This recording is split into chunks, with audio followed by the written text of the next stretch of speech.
RL Location Automobile. Pour toutes vos locations de voitures et utilitaires en Guadeloupe, faites appel à RL Location Automobile. Avec RL Location Automobile, réservez en toute tranquillité, 7 jours sur 7, 24 heures sur 24. RL Location vous propose une large gamme de voitures et d'utilitaires au meilleur prix sur le site internet www.rl-location.com.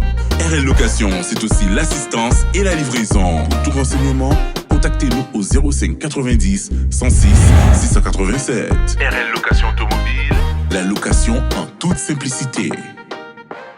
Attention, chez RL Location offre exceptionnelle en ce moment pour un véhicule catégorie A, minimum 10 jours, 12 € par jour. Un véhicule catégorie B, minimum 10 jours, 18,90 par jour.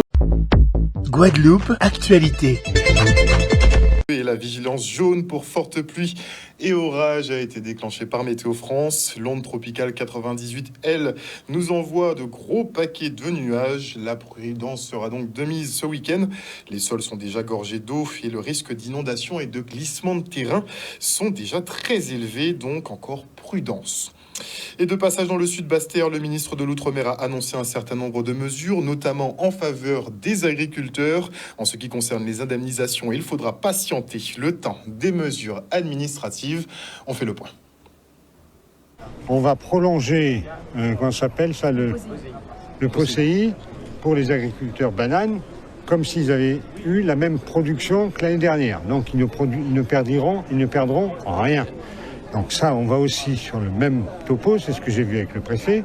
Il dit, tu te fâches un peu pour faire un papier clair pour des chefs d'entreprise comme lui, comme madame qui est là, plus petite entreprise qui fait du chocolat, chocolaterie. Il faut qu'ils sachent où aller. Je pense que les moyens sont là. On a encore, mais c'est pas inacceptable parce que la cata, elle était tellement énorme. Il y a 5 jours. Oui, 5 jours. Oui, que voilà, je comprends bien qu'on est pressé. Mais faut faire les choses. Écoutez, c'est toujours trop facile, après coup, de dire « Ah, si, machin ». Alors, on m'a parlé de ZAC, de trucs. Il faut, mais c'est dans le monde entier comme ça. Je veux dire, la Guadeloupe, excusez-moi, elle est dans le monde. Et le changement climatique, il touche la Guadeloupe comme les autres. Le monde est là, et vous n'êtes pas différent du monde.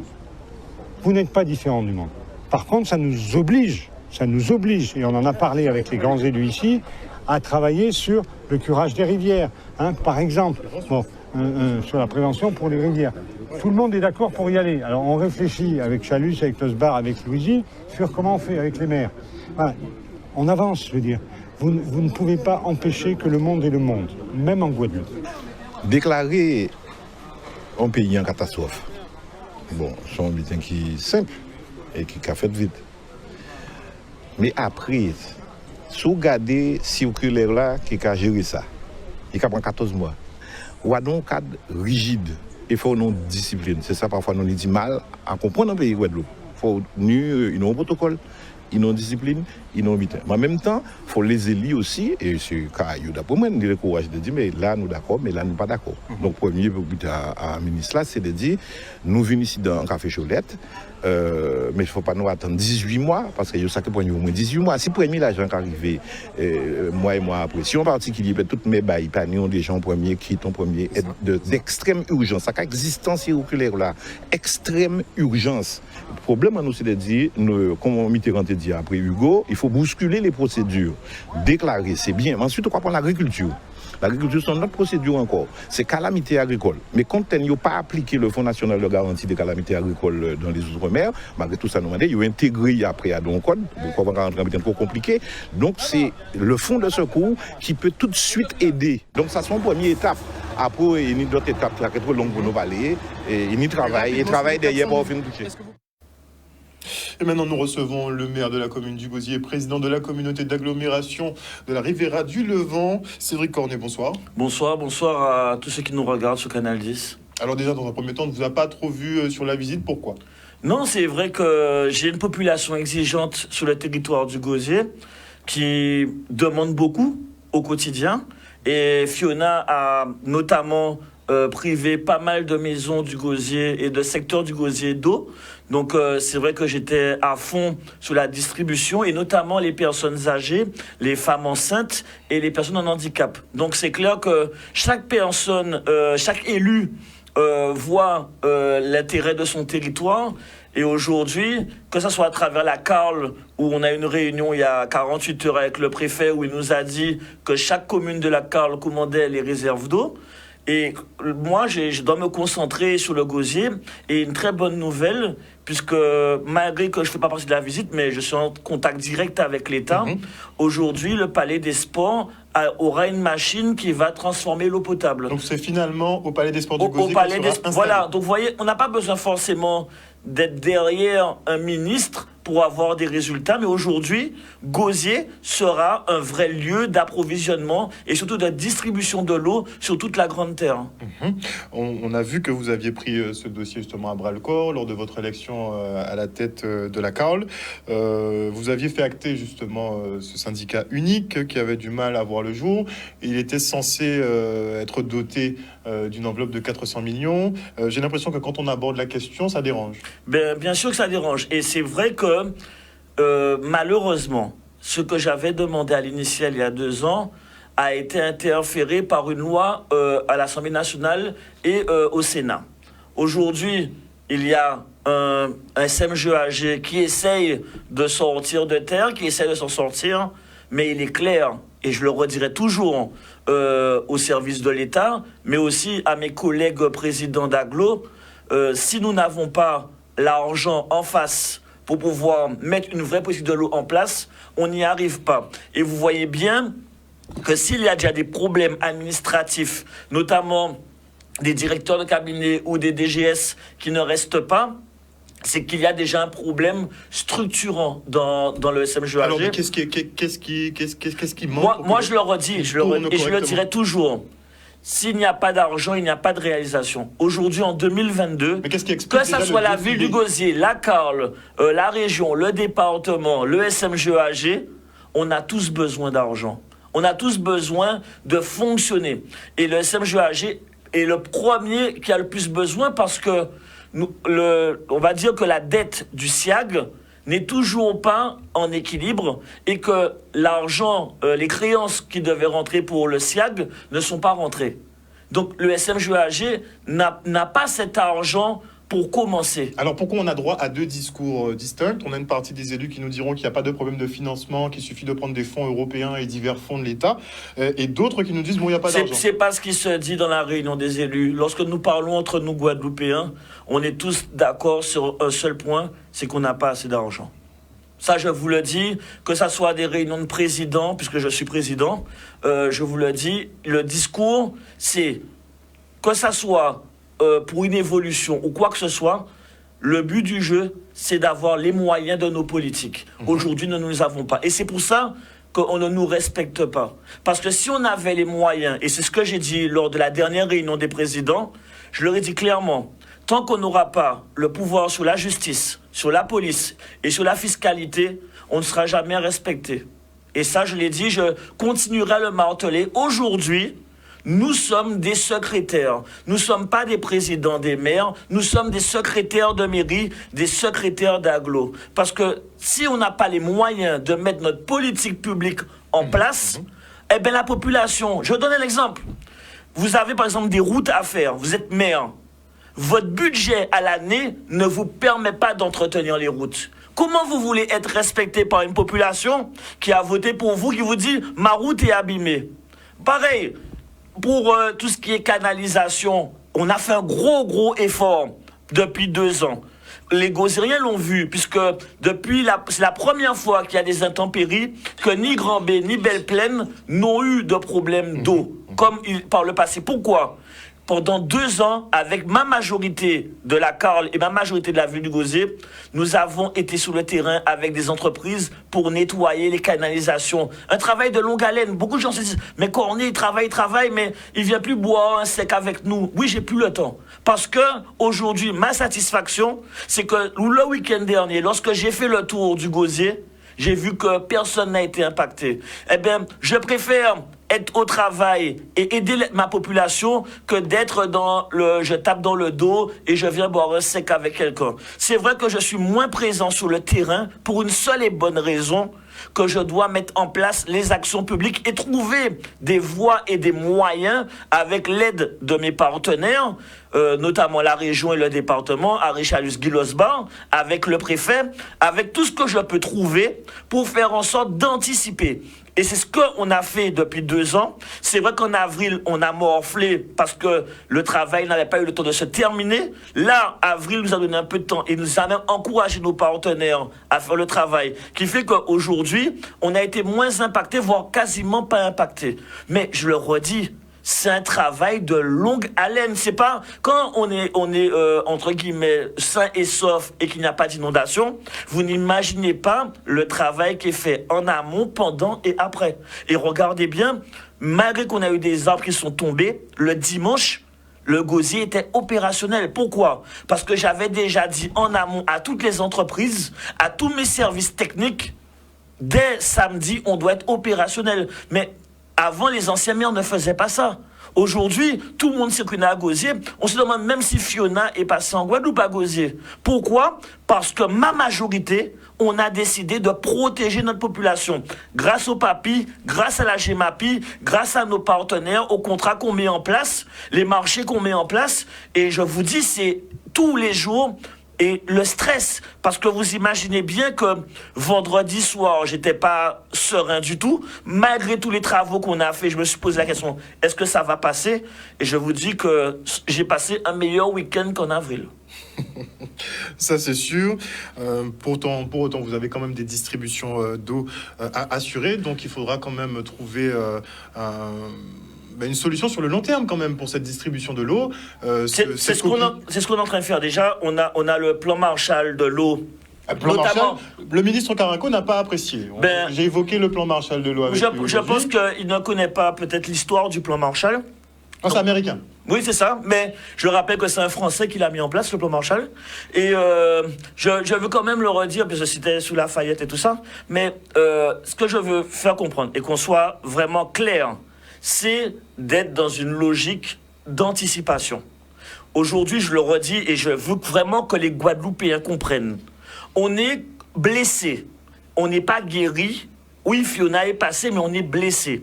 Si demain, il y a un deuxième cyclone, on sera encore moins préparé qu'on l'était la semaine dernière. Je le redis. Et on doit redoubler de vigilance, redoubler de prudence, mais surtout se préparer. Je ne dis pas que ça va arriver, même si j'avais annoncé Fiona et j'avais annoncé que ça pouvait être dramatique pour Fiona. Beaucoup de gens ont rigolé lorsque j'ai dit ça.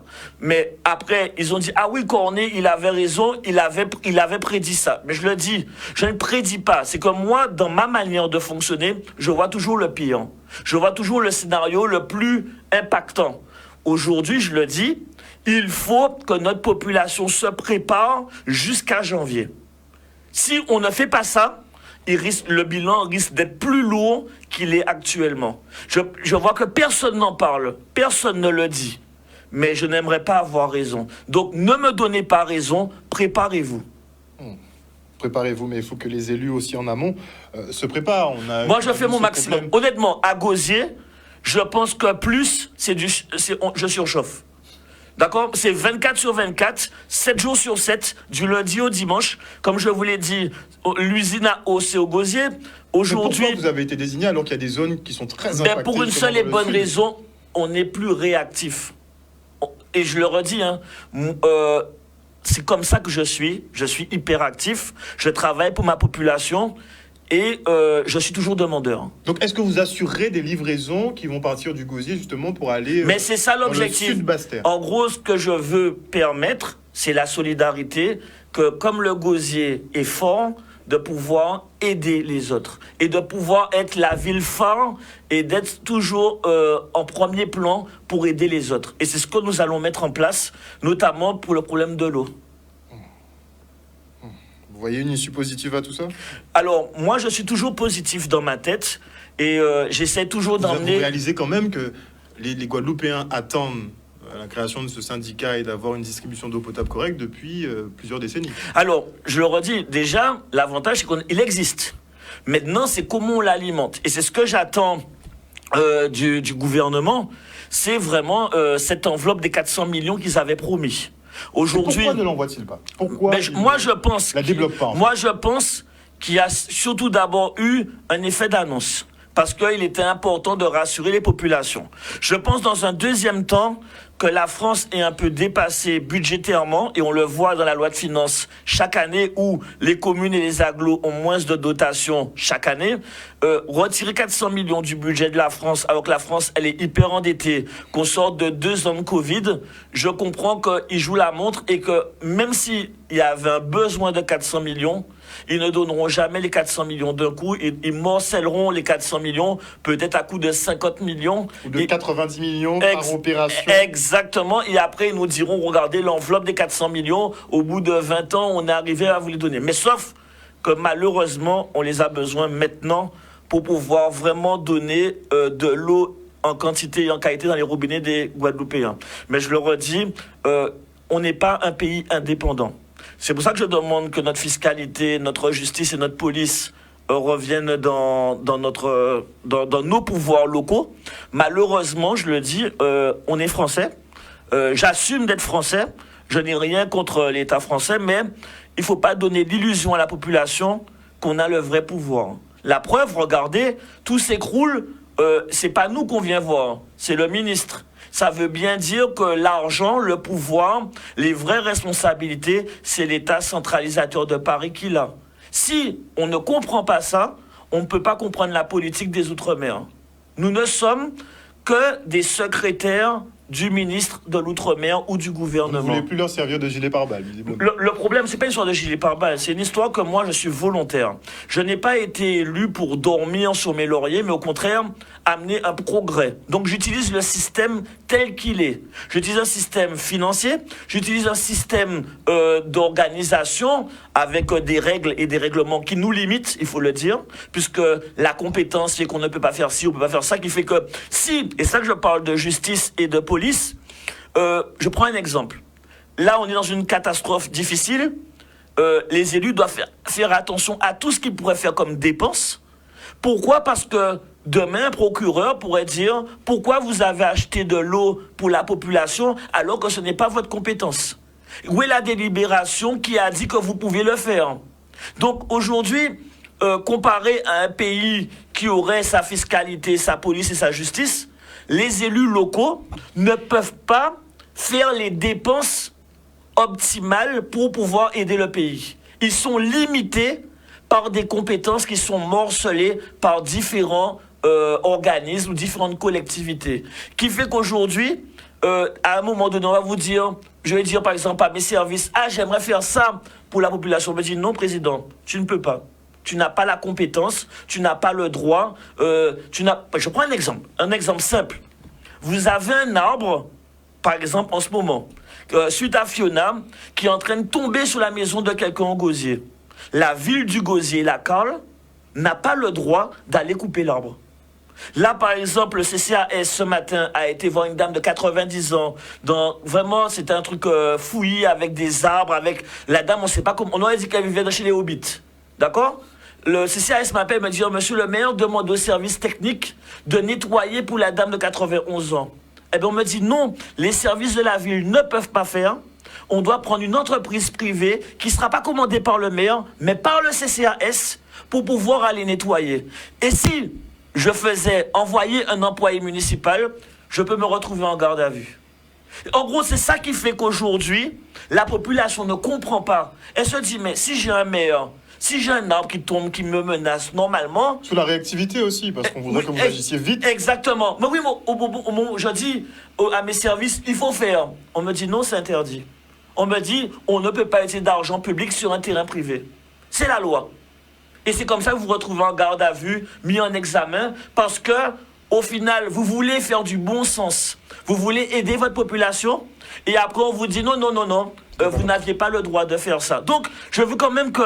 Et ça s'appelle le Code des collectivités territoriales.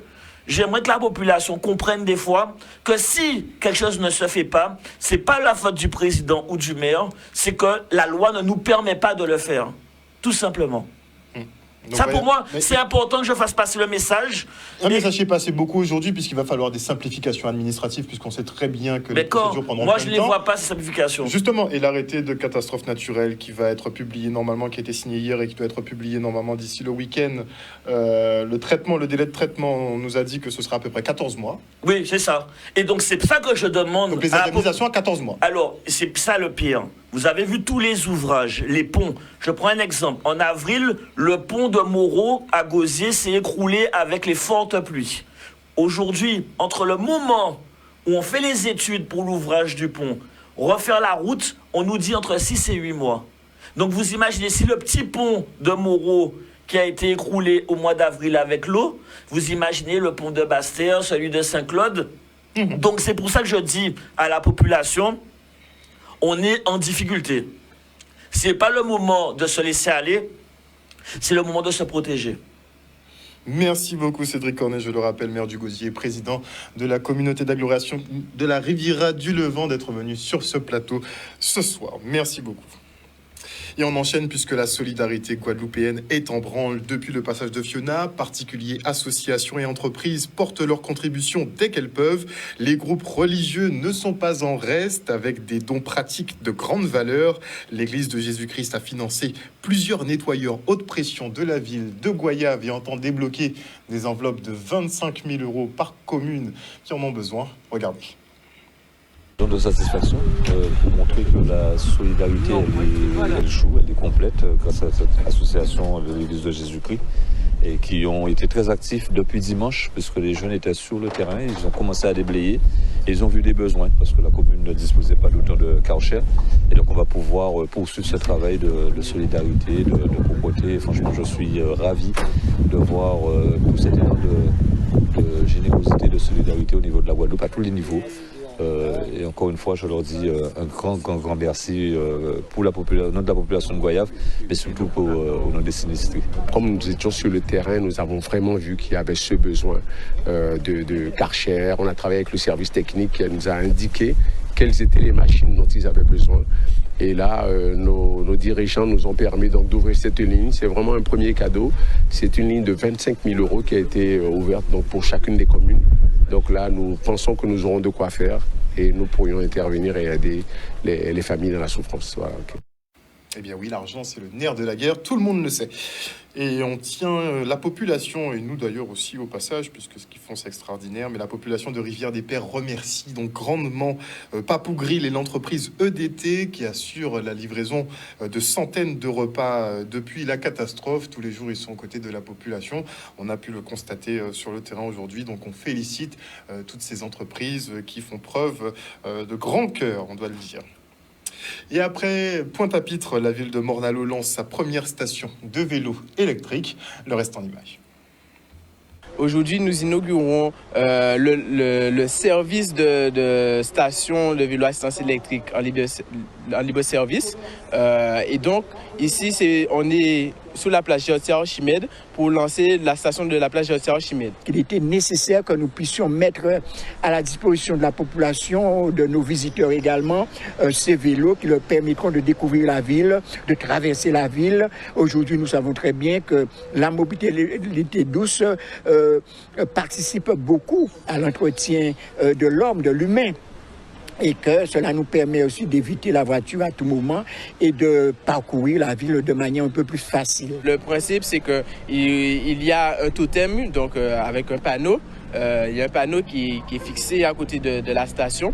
Il y a des informations telles qu'un QR code qu'on scanne pour pouvoir accéder à la plateforme de la location.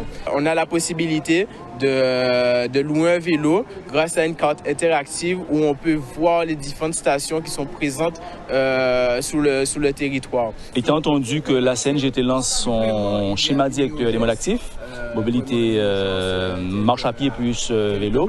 Et la ville de Morne-à-L'Eau étant la ville pilote, d'ici l'année prochaine ou après, nous allons avec les services de la ville, également ceux de l'ADEME, généraliser cette démarche à l'échelle du territoire Nord-Grande-Terre. On voit bien qu'il y a une dynamique qui s'enclenche, la CNGT aussi. Donc je pense que c'est important parce qu'on sait qu'en Guadeloupe, la voiture est omniprésente. On n'a parfois pas le choix, souvent pas le choix, que les transports, c'est 75% des consommations énergétiques, que ça coûte de plus en plus cher, on le sait tous dans le contexte qu'on vit tous. Et donc proposer des alternatives, que ce soit le vélo, mais aussi plus de marche à pied, avec forcément les infrastructures qui doivent aller avec, c'est vraiment important. La location à la minute ne dépassera pas les 5 centimes d'euros parce que le but, c'est vraiment d'inciter à l'utilisation intensive, massive du service. Après, pour l'abonnement, de manière annuelle, ça ne dépassera pas les 5-10 euros. Durant les 3 mois suivant son lancement, donc à partir d'aujourd'hui jusqu'à fin décembre, donc début 2023, le service sera gratuit, donc on pourra louer le vélo gratuitement. Et on enchaîne avec le séminaire sur les addictions en milieu carcéral. Donc c'est très important de se réunir avec tous les professionnels qui travaillent à œuvrer pour la prévention et le soin des addictions en Guadeloupe. C'est un phénomène qui est assez grave, la problématique de l'alcool et de la consommation de cannabis. Donc on est là aujourd'hui pour travailler ensemble et particulièrement étudier la problématique des addictions en milieu carcéral, c'est-à-dire en prison. Donc voilà, c'est une réunion assez intéressante qui réunit tous les partenaires aujourd'hui. L'addiction au milieu carcéral est une réalité. On estime à peu près 40% des personnes qui rentrent en prison qui souffrent d'une addiction. Et donc il faut vraiment pouvoir accompagner ces personnes-là parce que la promotion de la santé est un vecteur de reconstruction et d'insertion qui est vraiment très important pour ces personnes-là. Donc préparer également à la sortie de la prison est un enjeu majeur pour ces personnes. Vous savez que l'ARS, effectivement, accompagne, les porteurs de projets et aussi finance les dispositifs qui sont prévus par la loi dans le cadre, effectivement, de la prise en charge des personnes sous main de justice avec conduite addictive, notamment par le financement de certaines structures de prise en charge somatique ou psychologique. Nous, on a un centre situé actuellement aux Abîmes. Le centre est composé de différents professionnels, de médecins, infirmières, assistantes sociales, éducateurs spécialisés.